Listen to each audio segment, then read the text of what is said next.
Good morning student. Socialism in Europe and the Russian revolution में अब तक हम पढ़ चुके हैं कि किस तरीके से यूरोप में सोशलिज्म की बात रखी गई या किस तरीके से सोशलिज्म यूरोप में सामने आया। साथ ही साथ हमने जाना कि किस तरीके से उस समय के दौरान लिबरल व्यू रहा कुछ लोगों का, कुछ लोगों का रेडिकल व्यू रहा, कुछ लोग कंजर्वेटिव्स के रूप में सोचने लगे। साथ ही हमने देखा कि इंडस्ट्रियल सोसाइटी के अंतर्गत किस तरीके से सामाजिक बदलाव आए। उसके बाद हमने साथ में जाना कि किस तरीके से सोशलिज्म यूरोप में आया और किस तरीके से लोगों ने सोशलिज्म को सपोर्ट किया। अब हम जानने वाले हैं रशियन रिवॉल्यूशन का इसमें क्या प्रभाव पड़ता है या रशियन क्रांति इसमें क्या प्रभाव डालती है, इसके बारे में हम जानने वाले। The Russian revolution, what is the Russian revolution and how it's began, इसके बारे में हम पढ़ने वाले हैं। In the one of the least industrialised of European state the situation was reversed. अब हम बात करें कि एक इंडस्ट्रियलाइजेशन ऐसी भी रही यूरोप में जिसकी सिचुएशन बिल्कुल रिवर्स रही, बिल्कुल उल्टी रही दूसरी इंडस्ट्रियलाइजेशनों की तुलना में। Socialists took over the government in Russia through the October Revolution of 1917. Socialist मानते हैं कि जो रशियन गवर्नमेंट के अंतर्गत रिवॉल्यूशन हुआ वो 1917 के आसपास हुआ। कहीं ना कहीं हम ये देखते हैं, समझने की कोशिश करते हैं इसमें कि रशियन रिवॉल्यूशन की वजह हमारी रशिया में होने वाली क्रांति की वजह वहाँ का इंडस्ट्रियलाइजेशन ही था। द फॉल ऑफ मोनार्ची इन फरवरी 1917, वहाँ के जो मोनार्ची थी या फिर राजा का शासन था वो 1917 में गिर गया था। And the event of October and normally called the Russian revolution, और इस इवेंट को इवेंट ऑफ अक्टूबर और रशियन रिवॉल्यूशन के नाम से जाना जाता है। तो रशियन रिवॉल्यूशन को का दूसरा नाम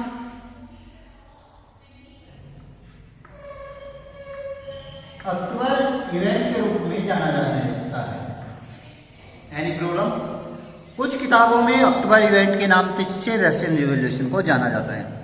अब आगे आते हैं, how did this come about, यह कैसे हुआ। What were the social and political condition in the Russia when the revolution occurs, उस समय सामाजिक और राजनीतिक कंडीशन कैसी थी रशिया की जब यह क्रांति हुई। इन सभी का क्वेश्चनों का आंसर हम इस लेसन को पढ़ते हुए जानेंगे। सबसे पहले आता है रशियन एम्पायर इन 1914 के आसपास रशियन एम्पायर किस तरह का हुआ करता था और उसमें किस तरह के बदलाव आए, इस चीज को जानने की बात हम रखेंगे। उससे पहले हम फिगर 3 को समझ लेते हैं।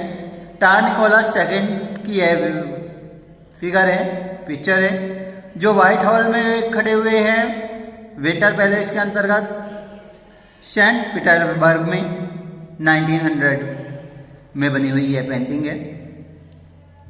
यह पेंटिंग 1847 से 1932 के बीच पैदा होने वाले और मृत्यु को प्रभावित होने वाले अर्नेस्ट लिपगार्ड ने बनाई थी।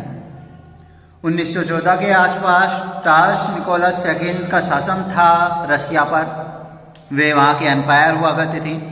इसके अलावा उनकी एक टेरिटरी भी हुआ करती थी जो मॉस्को और साथ ही साथ रशियन एम्पायर को इंक्लूड करते हुए करंट के दिनों में Finland, Lithuania, Lithuania, Estonia, part of Poland तक फैली हुई थी। इसके अलावा इसमें यूक्रेन और बेलारूस नामक क्षेत्र भी आते थे। यह इतनी फैली हुई थी कि यह पैसिफिक ओशियन तक पहुंचती थी और कंप्राइज होती थी आज के सेंट्रल एशियन स्टेट तक। इसके अलावा यह बहुत ही बड़ी जॉर्जिया को दिखाती है, आर्मेनिया और अल्जीरिया एरिया को भी दिखाती है जो इससे जुड़े हुए थे, जैसा कि फिगर में नीचे दिखाया भी गया है आप लोगों को। Which has grown out of the Greek Orthodox church, उस समय के दौरान रशियन लोग ऑर्थोडॉक्स क्रिश्चियनिटी से बिलोंग करते थे और साथ ही साथ ग्रीक ऑर्थोडॉक्स चर्च के अंतर्गत ये साम्राज्य फला फूला। But the empire was include Catholic, Protestant, Muslim and Buddhist. लेकिन इसके बावजूद जो शासक थे वे कभी कैथोलिक रहे, कभी प्रोटेस्टेंट रहे, कुछ मुस्लिम भी रहे और कभी कुछ समय तक बुद्धिस्ट लोग भी वहां पर शासन करने वाले रहे। नीचे मैप में शो किया जा रहा है रशियन एम्पायर को, जो यूरोपियन कंट्रीज के अंतर्गत वार के दौरान था। फर्स्ट वर्ल्ड वार के दौरान किस तरह के रशियन एम्पायर को देखते हैं हम, ये इस फिगर में, इस मैप में दिखाया गया है।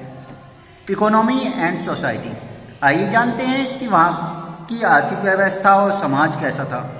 जैसे कि फिगर 5 में दिखाया गया है अनएम्प्लॉयड पीसेंट्स को, बेरोजगार किसानों को, कि बेरोजगार किसानों की स्थिति कैसी थी। आइए समझते हैं। वार के दौरान पीटर्सबर्ग में बहुत लोग सरवाइव करने की कोशिश कर रहे थे ईटिंग के लिए और चैरिटेबल किचन्स के ऊपर निर्भर रहे थे। ये पुअर हाउस होल्डिंग में निवास करते थे और चैरिटेबल जो किचन्स हुआ करते थे या लंगर वगैरह लगाए जाते थे उनसे भोजन प्राप्त करते थे। इसके अलावा नीचे एक फिगर दिखाई गई है वर्कर्स की जो सो रहे हैं। ये उस बंकर में सोए हुए हैं जो डॉर्मेट्री को दिखाता है रिवॉल्यूशनरी समय से पहले की रशिया के। They slept in the shift and could not keep their families with them. ये शिफ्ट के हिसाब से सोने का काम करते थे और इनकी फैमिली इनके साथ नहीं थी उस समय के दौरान। साथ ही साथ हम बिगिनिंग देखते हैं 12वीं शताब्दी की, जहां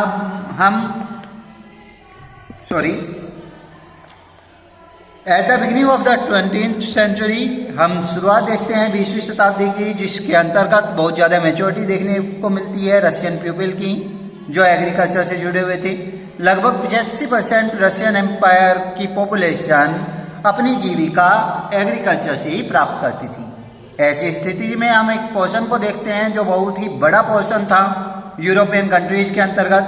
फ्रांस और जर्मनी में यह पोर्शन लगभग 40% का था और 50% का था।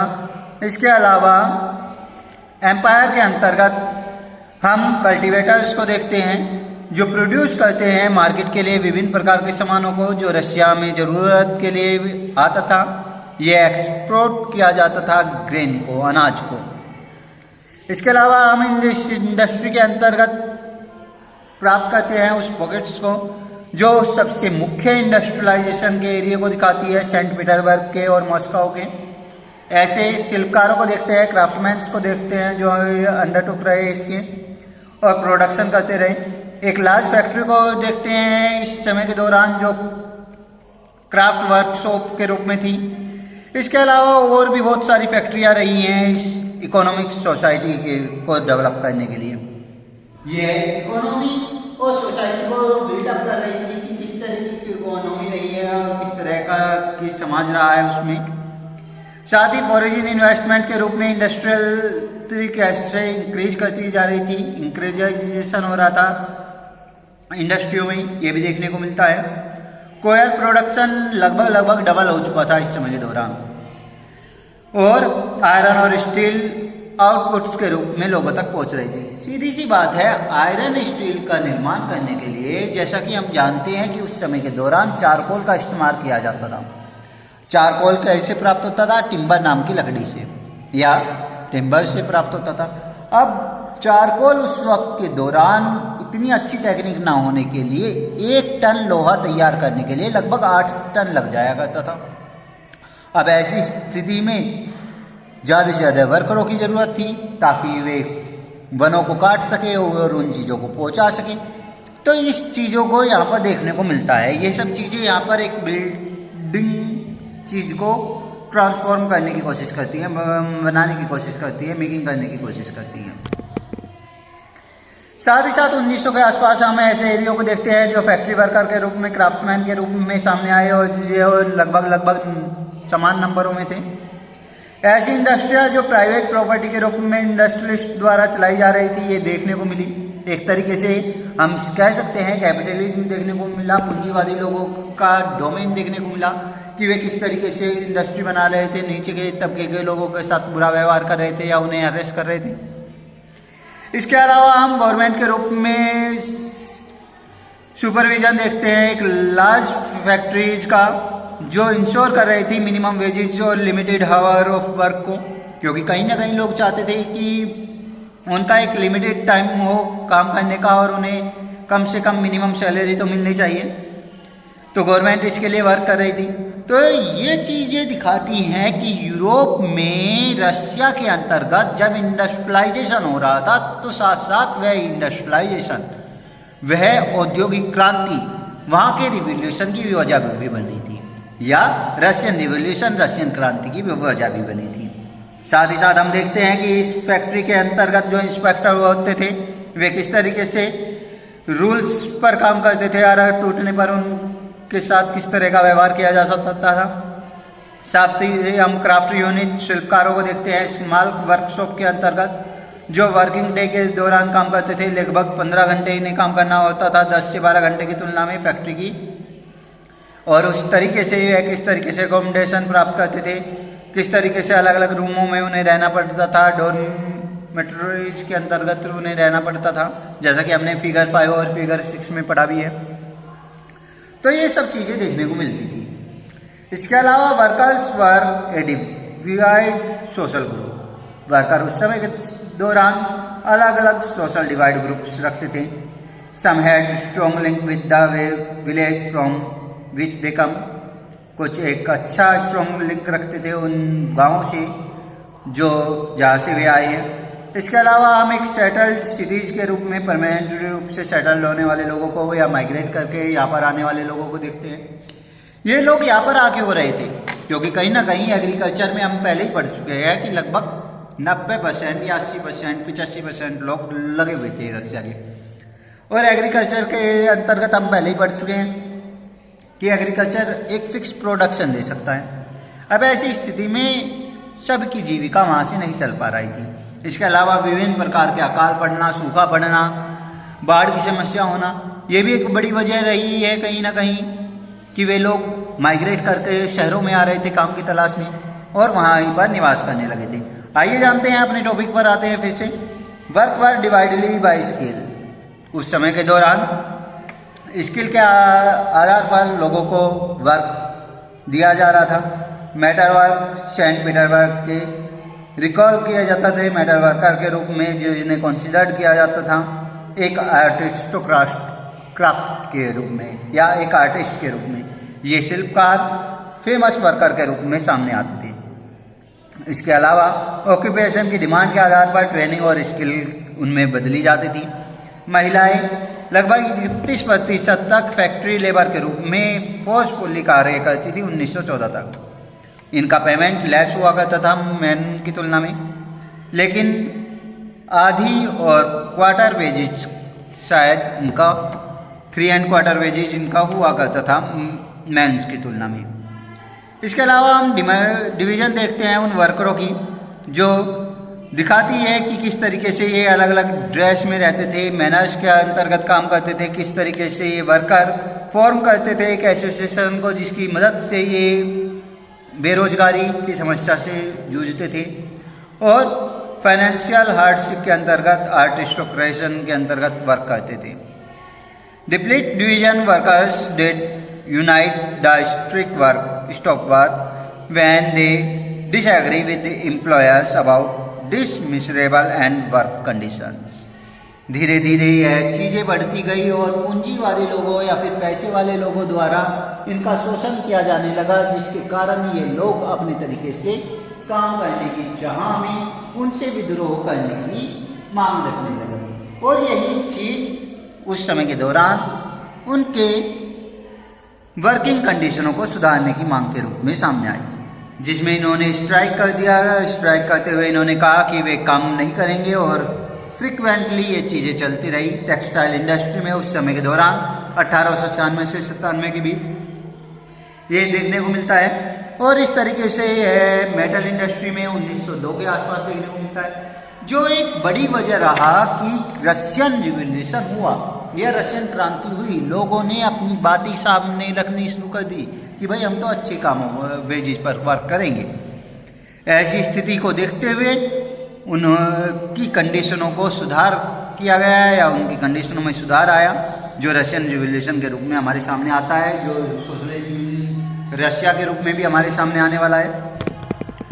यह कंट्री साइड के अंतर्गत पीसेंट्स को कल्टिवेटेड करवाते थे, उनसे अधिक जमीनों को, जिसके कारण नोबेलिटी के लोग, क्राउन के लोग या ऑर्थोडॉक्स चर्च के लोग बड़ी प्रॉपर्टी रखा करते थे, जो कि हमने अपने फ्रांस रिवॉल्यूशन वाले लेसन में भी पढ़ा कि वे जमीन के टुकड़े बांट दिया जाते थे और बांट दिया करते थे और फेडरलिज्म के रूप में उनसे वर्क करवाया करते थे।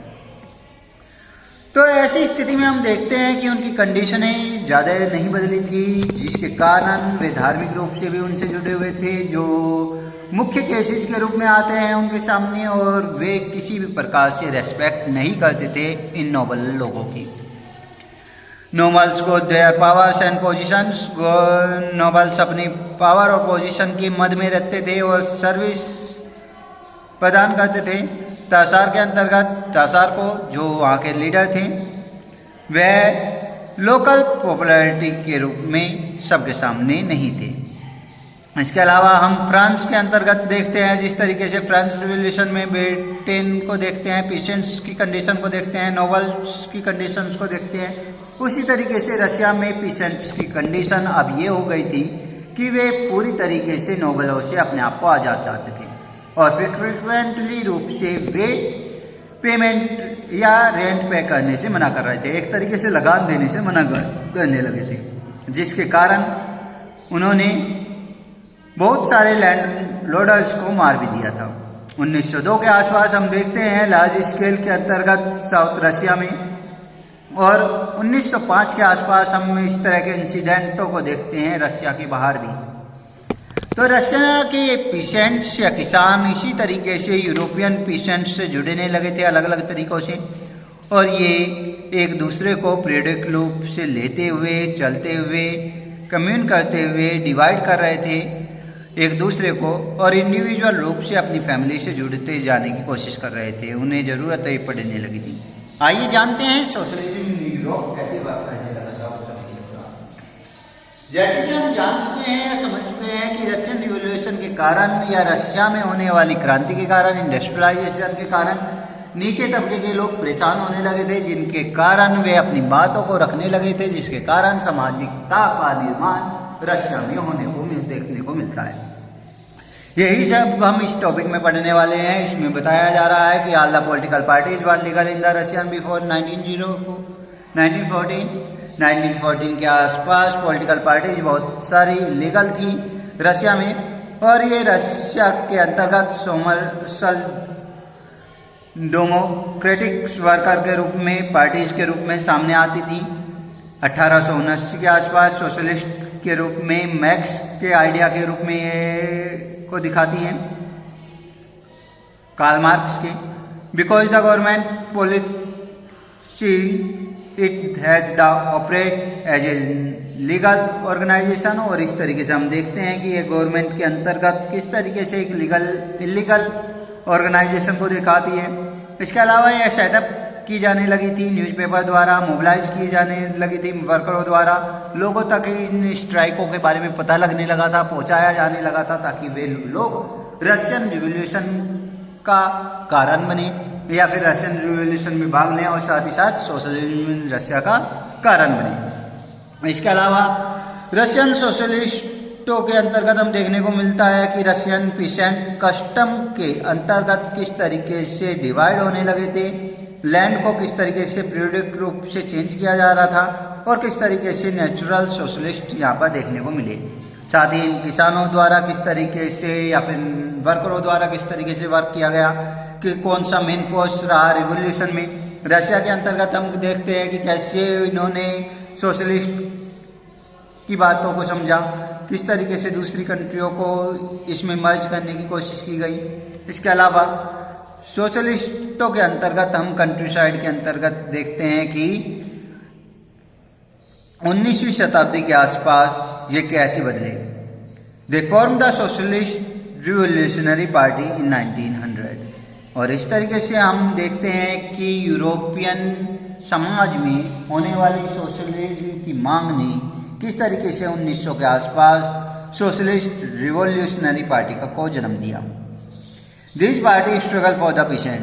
ये नई पार्टी पीसेंट या किसानों की बात रखने लगी थी। किसानों की बातों को आगे बढ़ाते हुए वह रखने की कोशिश करती थी, उनका पक्ष रखने की कोशिश करती थी और डेमोस्ट्रेट करने की कोशिश करती थी, डेमोक्रेट करने की कोशिश करती थी उन एग्रीमेंटों को, और जिसके अंतर्गत सोशलिस्ट रूप से रिवोल्यूशनरीज देखने को मिलती है पीसेंट्स के अंतर्गत। और साथ ही साथ हम उस यूनाइटेड ग्रुपों को देखते हैं जो इस क्रांति की वजह बने, या एक तरीके से क्रांतिकारियों के ग्रुप रहे। इसके अलावा और भी बहुत सारे गरीब और अमीर देखने को मिलते हैं जो इस काम में लेबर के रूप में कार्यरत थे या फिर कैपिटलिस्ट के रूप में कार्यरत थे, पूंजीवादी लोगों के रूप में। जो एम्प्लॉयर्स थे, काम करने वाले लोग थे। साथ ही साथ उनको डिफ्रेंशिएट करते हुए हम समझते हैं कि क्या वजह रही उनकी जो उन्होंने इस तरह के सोशलिस्ट मूवमेंट में हिस्सा लिया या नहीं लिया। The party was divide over the strategy of organisation. यही कारण है कि आगे चलकर यह पार्टी भी स्ट्रेटेजी ऑफ ऑर्गेनाइजेशन के रूप में चेंज हो गई, जिसमें व्लादिमीर लेनिन को देखते हैं हम, जिन्होंने बोल्शेविक नामक ग्रुप का निर्माण किया, जिनका विचार था कि किस तरीके से समाज में, सोसाइटी में टेररिस्ट रशिया की पार्टी के रूप में डिसिप्लिन बनाया जा सकता है। और साथ ही साथ जो चाहते थे कि कंट्रोल प्राप्त हो नंबर ऑफ क्वालिटी के रूप में इसके सभी मेंबरों को। और दूसरी आई थी मेन्शविक के रूप में, जिनका विचार था कि पार्टी को चाहिए कि वह ओपन रहे सभी के लिए, जर्मनी के सभी लोगों के लिए जो इसमें भाग लेना चाहते हैं। इस तरीके से हम आते हैं अपने नए पॉइंट पर। ए ट्रूबुलेंट टाइम, वह समय जो एक ट्रूबुलेंट के रूप में था 1905 से के रशियन रिवॉल्यूशन के रूप में। इसके बारे में हम अपनी नेक्स्ट वीडियो में लेके आएंगे।